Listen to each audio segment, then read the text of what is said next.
नमस्कार दोस्तों, इन्फ्राटॉक्स के एक नए एपिसोड में आपका स्वागत है। तो चलिए शुरू करते हैं। पहली खबर की शुरुआत करते हैं तमिलनाडु से, जहां पर दोस्तों वंडरला हॉलीडेज के द्वारा एक नया अम्यूजमेंट पार्क सेटअप कर दिया गया है तमिलनाडु के अंदर, और इसको तमिलनाडु के सीएम के द्वारा इनॉग्रेट भी किया गया है। तो दोस्तों ये अम्यूजमेंट पार्क चेन्नई के अंदर OMR रोड पर बना है, जो फैला है 64.3 एकड़ के एरिया में। वंडरला हॉलीडेज का ये भारत के अंदर सबसे बड़ा अम्यूजमेंट पार्क है, जहां पर 43 अलग अलग वर्ल्ड क्लास राइड्स इनके द्वारा तैयार की गई है। देश की टॉलेस्ट स्पिनिंग थ्रिल राइड भी यहाँ पर इनके द्वारा सेटअप की गई है। कुल मिलाकर 611 करोड़ रुपीस का यहाँ पर खर्चा है, और एक सिंगल टाइम में 6,500 विजिटर्स को अकोमोडेट कर सकता है, और अभी ये पब्लिक यूज के लिए तैयार है।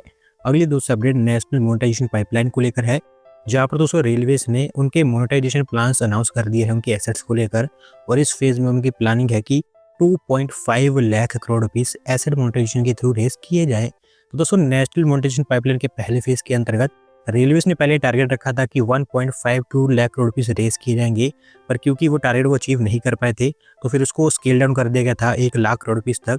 और अब उस फेज के लिए इस फेज के अंतर्गत वो मेकअप करेंगे। पब्लिक प्राइवेट पार्टनरशिप के ऊपर उनका मेजर फोकस होने वाला है, और कहा गया है कि Gatishakti terminals, station redevelopment, Delhi और कोलकाता जैसे सिटीज के अंदर जो हाई वैल्यू लैंड पार्सल्स हैं, उनके भी कमर्शियल डेवलपमेंट के ऊपर रेलवे बड़े स्केल पर फोकस करने वाली है, और इन्हीं चीज़ों के थ्रू ज़्यादातर पैसा यहाँ पर रेस किया जाएगा। देखना ये है कि इस बार वो अचीव कर पाते हैं या फिर नहीं।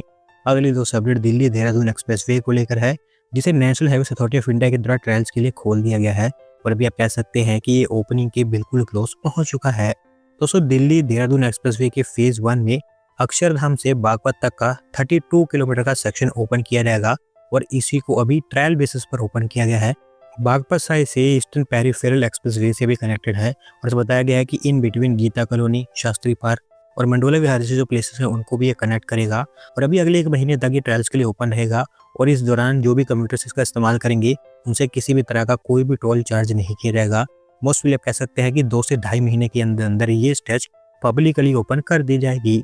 अगली दोस्तों अपडेट आंध्र प्रदेश से है, जहां पर दोस्तों home ground company Syrma SGS Andhra Pradesh के अंदर एक नई PCB फैक्ट्री को सेटअप करने जा रही है, और इसके लिए एक्चुअल कंस्ट्रक्शन वर्क स्टार्ट हो चुका है।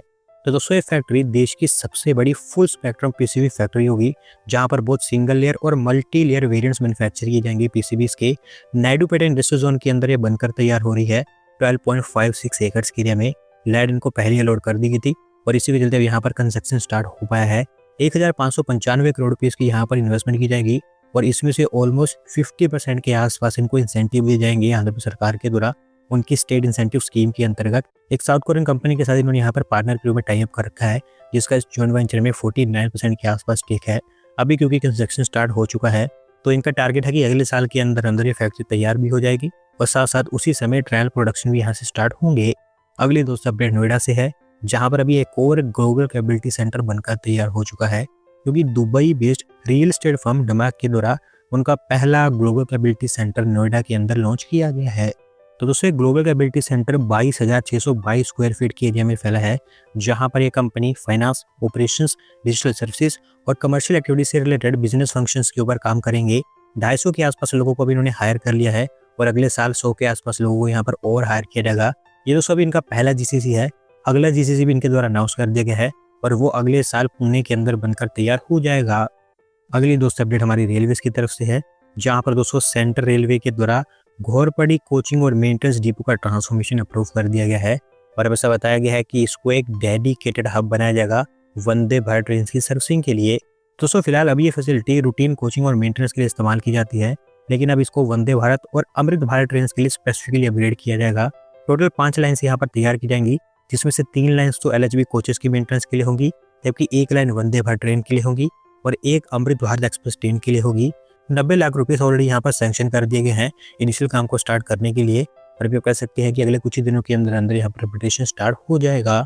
अगली दोस्तों अपडेट गुड़गांव से है, जहाँ पर दोस्तों हरियाणा सरकार एक नया मल्टी मॉडल ट्रांसपोर्ट हब बनाने जा रही है, और इसको लेकर उन्होंने NCRTC को कहा है कि इसके ऊपर वो comprehensive master plan preparation start कर दे।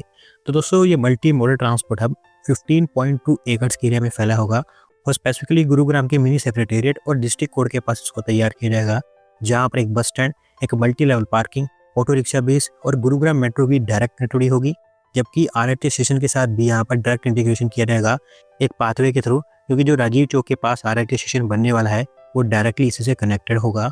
डेडिकेटेड वेंडिंग जोन्स और फूड कोर्ट्स भी यहाँ पर तैयार करने की बात की गई है। अभी क्योंकि एनसीआरटीसी को कहा गया है कि इसके लिए वो मास्टर प्लान प्रिपेयर करे, तो एक बार जब वो प्रिपेयर कर लेते हैं तो हमें और चीज़ें क्लियर होती हुई दिखाई देंगी।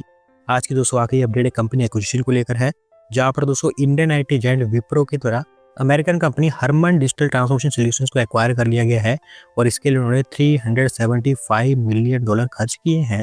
दोस्तों वैसे आपको बता दूं कि इस डील की अनाउंसमेंट अगस्त के आसपास ही हो चुकी थी। अब ये डील यहाँ पर कंप्लीट कर ली गई है, साइनिंग वगैरह यहाँ पर सब कुछ हो चुकी है। पूरा का पूरा 100% स्टेक यहाँ पर विप्रो ने इसका एक्वायर किया है और अब ये कंपनी विप्रो के बैनर के अंडर में ही काम करेगी, जिसके चलते विप्रो का एक्सपोजर अमेरिका, यूरोप और एशिया की बहुत सारी कंट्रीज में आपको और इंक्रीज होता हुआ दिखाई देगा। दोस्तों आज की वीडियो में बस इतना ही। अगर आप अपनी तरफ से अपडेट सबमिट करना चाहते हैं तो डिस्क्रिप्शन में दिए गए लिंक पर क्लिक करके सबमिट कर सकते हैं। और अगर आज की वीडियो पसंद है तो वीडियो को लाइक करें, चैनल को सब्सक्राइब करें। धन्यवाद वीडियो को देखने के लिए।